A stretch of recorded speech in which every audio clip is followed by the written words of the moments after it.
Hoje, dia 11 de outubro de 2020, são 2 horas e 29 minutos na cidade de Franca. Nós estamos fazendo o culto cristão no lar e vamos ler uma passagem do Evangelho segundo o Espiritismo, denominada Bem-aventurados aqueles que têm puro o coração. Deixai vir a minhas criancinhas. Bem-aventurados aqueles que têm puro coração, porque verão a Deus. Mateus 5, versículo 8. Apresentaram-se-lhe então criancinhas, a fim de que ele as tocasse. E como seus discípulos afastassem com palavras rudes aqueles que as apresentavam, Jesus, vendo isso, zangou-se. Eles disse: deixai vir a minhas criancinhas, e não as impeçais, porque o reino dos céus é para aqueles que se lhe assemelhem. Eu vos digo em verdade, todo aquele que não reconhecer o reino de Deus como uma criança, nele não entrará.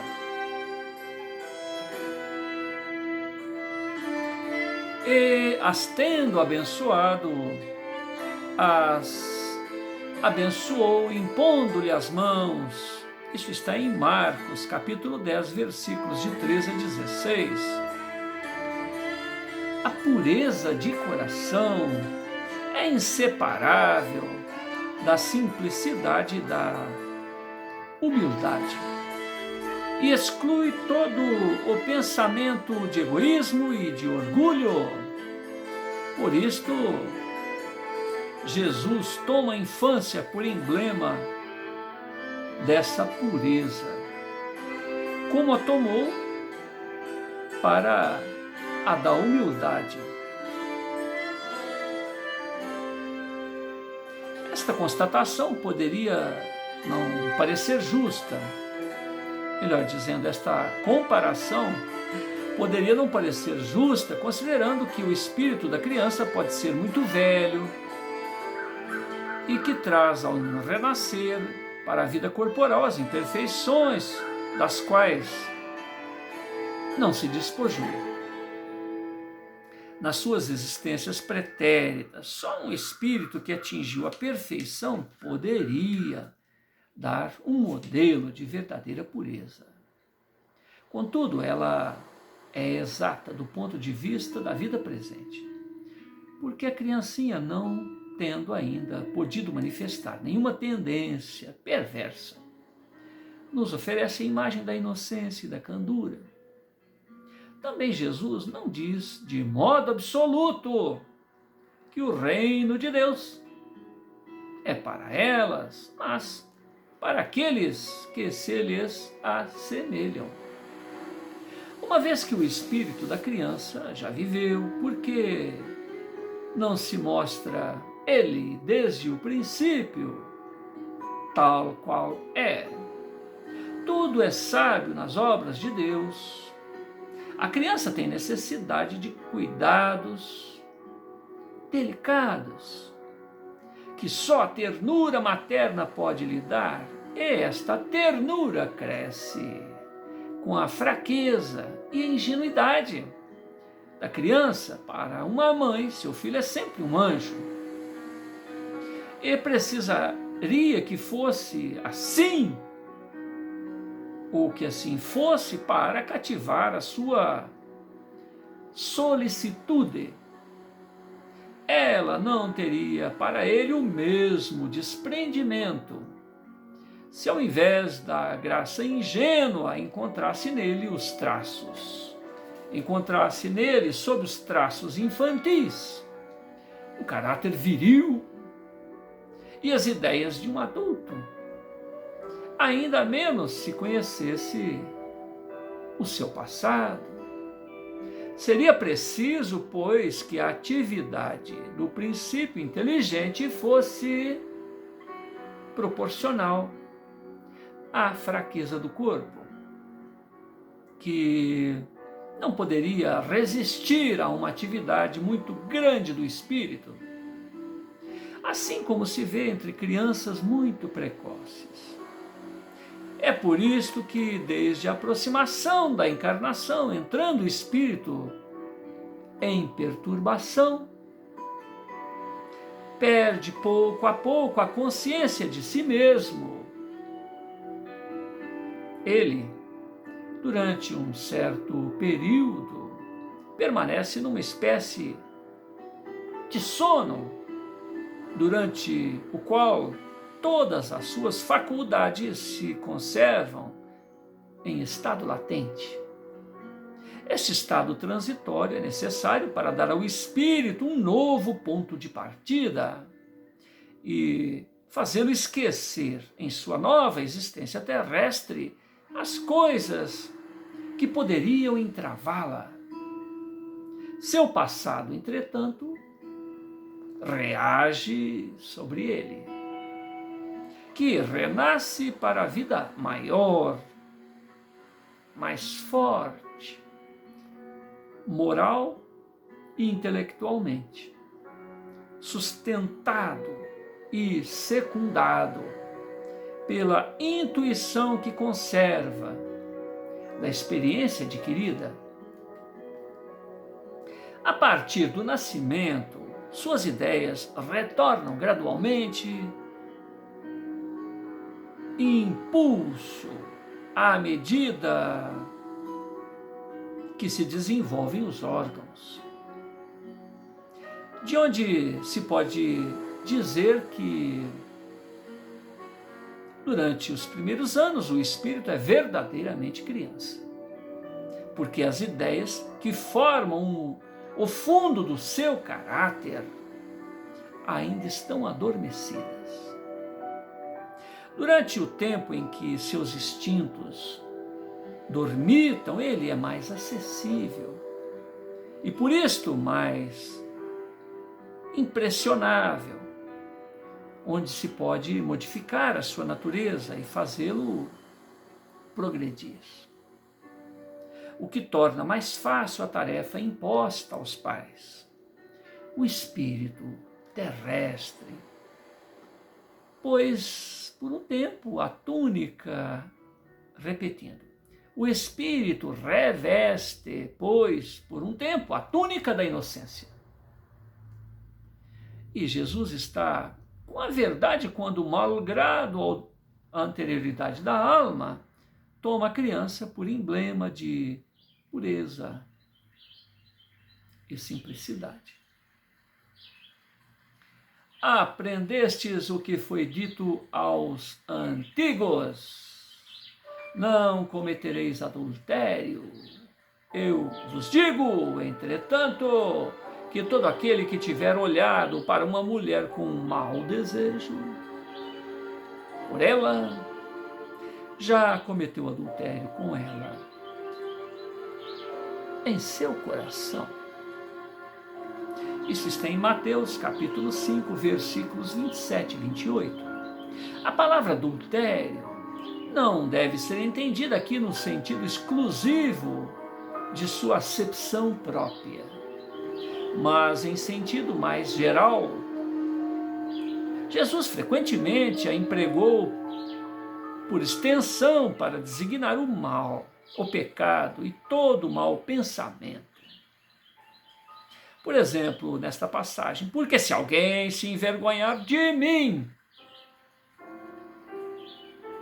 e das minhas palavras,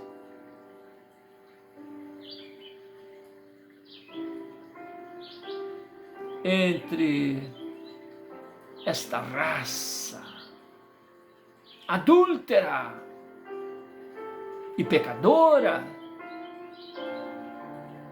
o Filho do Homem, ele, Jesus, se envergonhará também dele,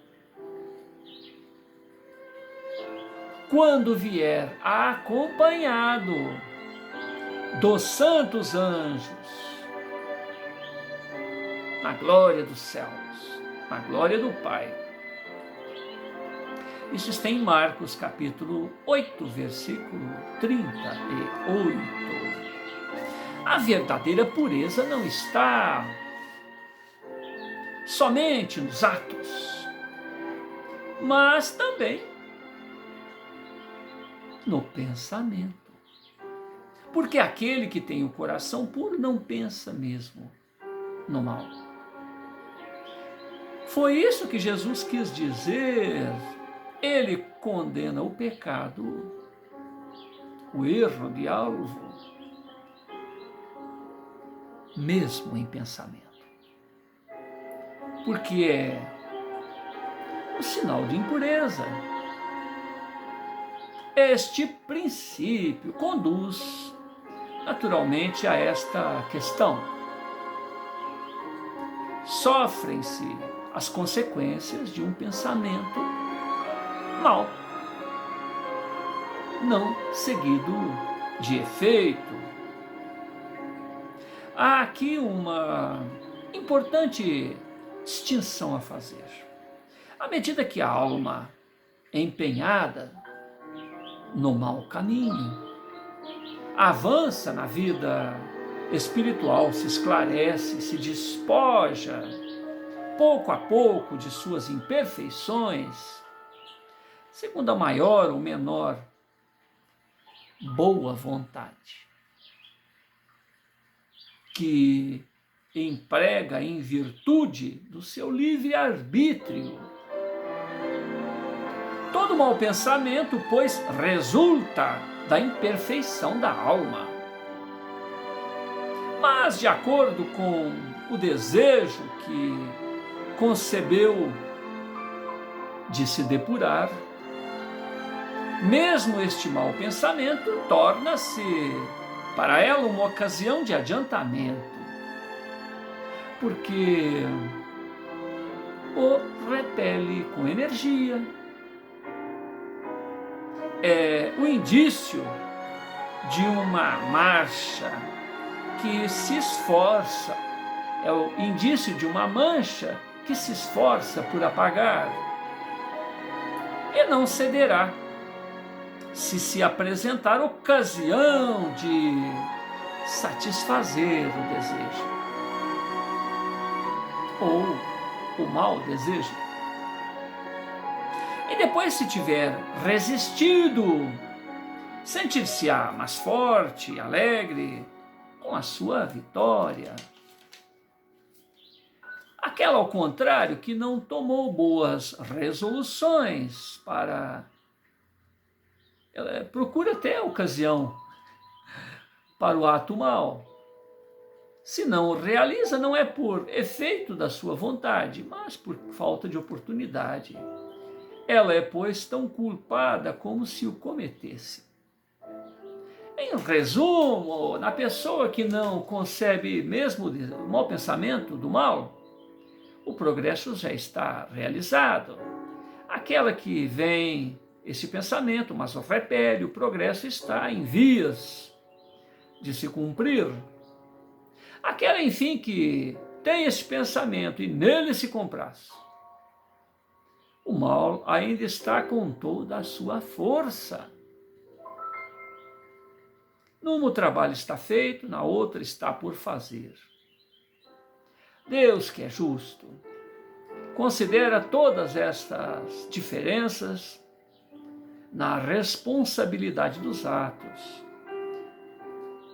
e dos pensamentos do homem. Verdadeira pureza, mãos não lavadas. Então os escribas e fariseus que tinham vindo de Jerusalém se aproximam de Jesus e disseram: por que vossos discípulos violam a tradição dos antigos? Eles não lavam as mãos quando tomam as refeições. Mas Jesus lhes respondeu: porque vós mesmos violais os mandamentos de Deus para seguir com a vossa tradição? Olha que interessante a resposta. Pois Deus fez este mandamento: honrai vosso pai e a vossa mãe. E este outro, que aquele que disser palavras injuriosas ao seu pai e à sua mãe seja punido de morte. Mas vós outros vos dizeis: todo aquele que tiver dito ao teu pai ou à tua mãe, toda oferenda que faço a Deus vos é útil, satisfaz a lei. Ainda que disto não honre nem assista ao seu pai e à sua mãe, e assim tornais inútil o mandamento de Deus por vossa tradição. Hipócritas! Isaías bem profetizou de vós, quando disse: este povo me honra com os lábios, mas seu coração está longe de mim. E é em vão que me honram, ensinando máximas e ordenações humanas. Depois, tendo chamado o povo, ele lhe disse: escutai e compreendei bem isto. Não é o que entra pela boca que enlameia o homem, mas o que sai da boca do homem. O que sai da boca parte do coração, e é o que torna o homem impuro, ou revela a impureza do homem. Não tornou, né? Já revelou só. Porque é do coração que partem os maus pensamentos, homicídios, adultérios, fornicações, furtos, falsos testemunhos. Ixi, aqui ele faz uma lista. Blasfêmias e as maledicências. Aí estão aí as coisas que tornam o homem impuro. Mas comer sem ter lavado as mãos não é o que torna o homem impuro. Eu acho interessante essa leitura aqui. Eu vou até ler de novo a lista dos pecados, dos erros de alvo, porque é tão comum no nosso dia, a gente nem vê isso, né?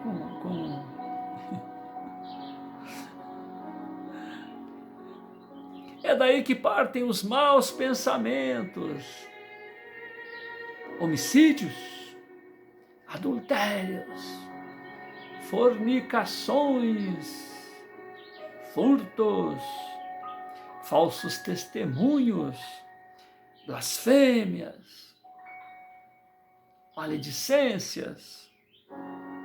Aí o que está, o que torna o homem impuro. Olha que interessante. Problema lá na época de Jesus, 2000 anos atrás. E hoje,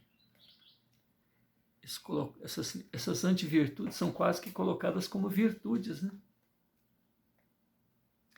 Então, aos seus discípulos se aproximou, ou melhor dizendo, os seus discípulos se aproximaram dele, e ele lhes disse: sabeis que os fariseus, tendo ouvido que Então seus discípulos, se aproximando dele, lhes disseram: sabeis que os fariseus, tendo ouvido o que acabais de dizer, disto se escandalizaram. Mas ele lhes respondeu: toda planta que o meu Pai Celestial não plantou será arrancada. Deixai-os, são cegos, conduzindo cegos. Se o cego conduz outro, o cego ambos caem no fosso. Mateus 15, de 1 a 20. Enquanto ele falava, um fariseu pediu-lhe que jantasse em sua casa. E Jesus para lá se dirigiu, colocando-se à mesa. O fariseu começou a dizer: para si mesmo: por que não lavou as mãos antes de jantar? Mas o Senhor lhe disse: vós outros, fariseus, tende grande cuidado em limpar o exterior do corpo, aliás, do copo e do prato, mas o interior dos vossos corações está cheio de rapinas, iniquidades, insensatos que sois. Aquele que fez o exterior não fez o interior? Isso está em Lucas, capítulo 11, versículos 37 a 40. Os judeus haviam negligenciado os verdadeiros mandamentos de Deus para se apegarem às práticas dos regulamentos estabelecidos pelos homens e dos quais os observadores rígidos faziam caso de consciência. O fundo, muito simples, acabara por desaparecer sob a complicação da forma. Como era mais fácil observar os atos exteriores do que reformar moralmente, lavar as mãos do que limpar o coração, os homens se iludiram que se acreditaram, os homens se iludiram e se acreditaram quites com Deus porque se conformaram com estas práticas exteriores, permanecendo como eram, porque se lhes ensinava que Deus não pedia mais que isto. Por isto, o profeta disse: é em vão que este povo me honra com os lábios, ensinando as máximas e ordenações humanas.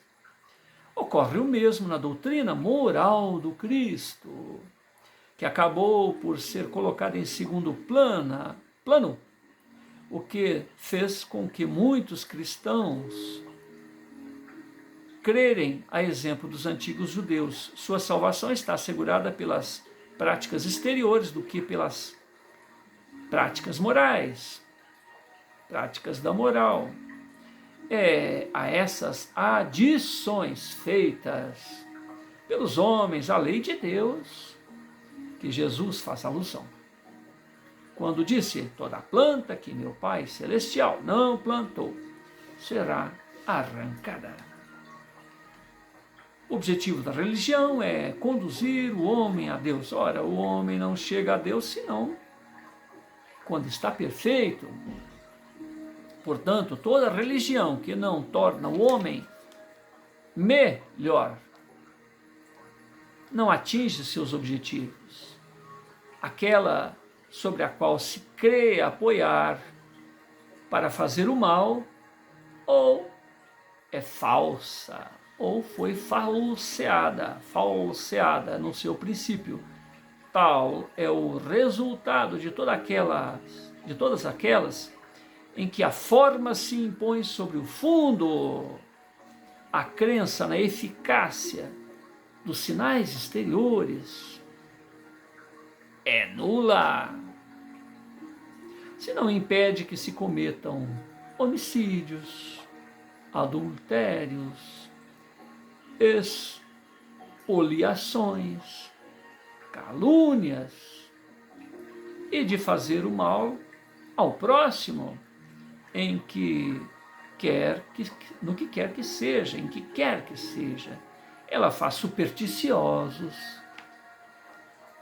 hipócritas, fanáticos, mas não faz homens de bem. Não basta, pois, ter aparência da pureza. É preciso, antes de tudo, ter a pureza do coração. Na sequência tem escândalos: se vossa mão é motivo de escândalo, cortai-a, né? Onde os espíritos comentam que isso acontece na sequência da vida, né? No momento em que você reencarna e aquelas dificuldades, né? Aqueles embaraços, aquelas coisas que fizeram você perder a oportunidade reencarnatória são reapresentadas de uma forma diferente. Você tem limites. Se a mão é motivo de escândalo, você não vai cortar a mão, né? Quando você comete outro delito, porque a gente não tem direito sobre o corpo. Os olhos são motivos de escândalo, então você se cega, você não tem direito sobre o corpo. Mas a providência divina, através da reencarnação, cria circunstâncias aonde o olho, né?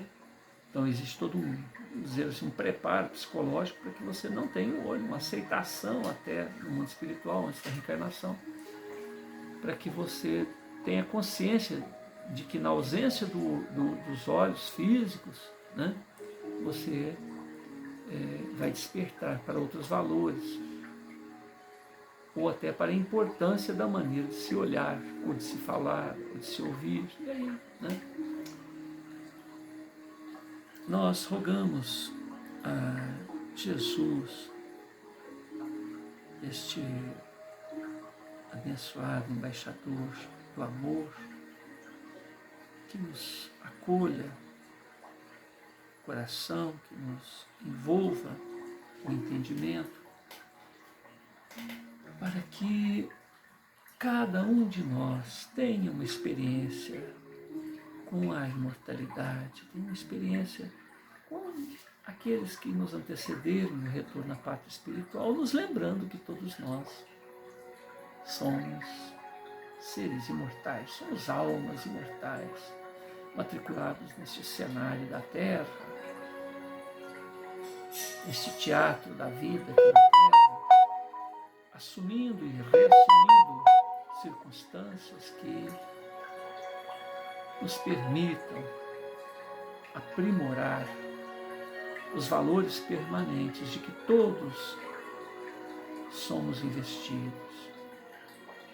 que as ilusões, as fantasias, o imediatismo possa ceder lugar à consciência de quem nós somos, os propósitos para os quais a vida nos permitiu viver tudo que vivemos e, consequentemente, compartilhar com os nossos comensais, com os nossos companheiros de jornadas, esses valores que já conquistamos.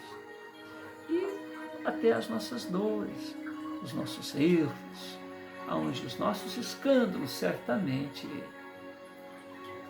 mostram para o outro o que não se deve ser feito. E tendo essa visão da justiça da reencarnação, até vendo naqueles que já estão passando por esses períodos difíceis, por essas experiências difíceis decorrentes dos equívocos do passado, que nós possamos abrir a nossa compreensão, as nossas oportunidades de mergulho no psique daquelas pessoas e compreender o motivo pelo qual estão sendo limitados naquele setor.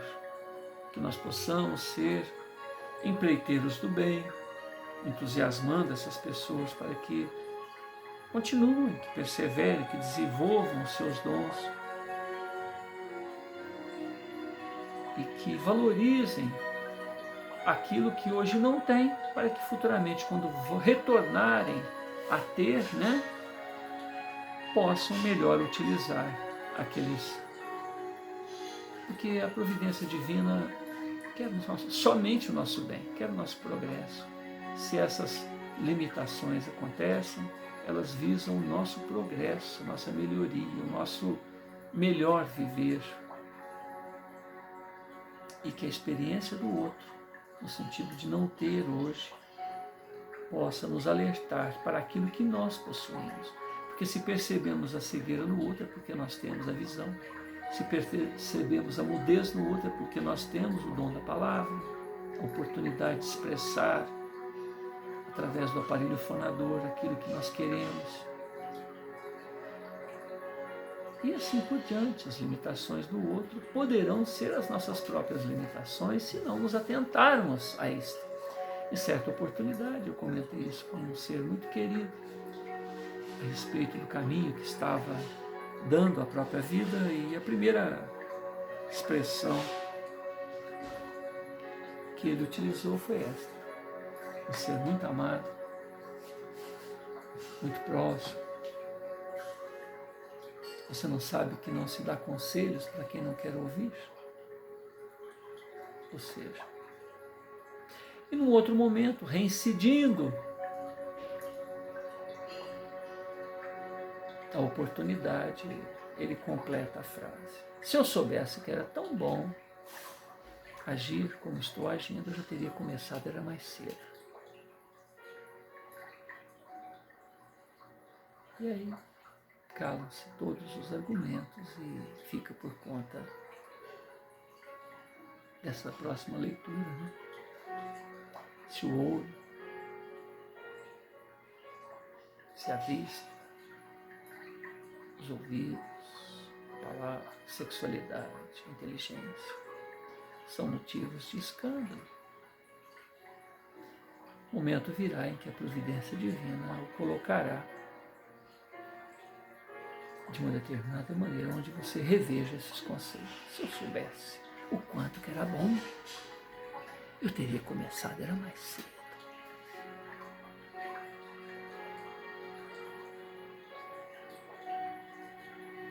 Obrigado, Jesus. Louvado seja o teu nome. Louvada seja a tua vivência, Senhor, a tua vida exemplar, que nos mostra o caminho para o próprio progresso. Te agradecemos, Senhor,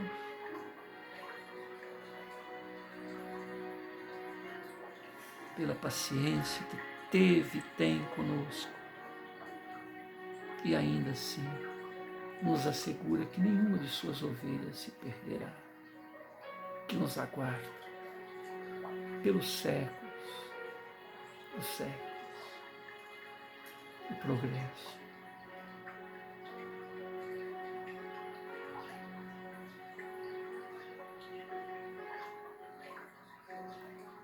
Louvado seja a tua missão junto a nossos corações. Muita paz a todos.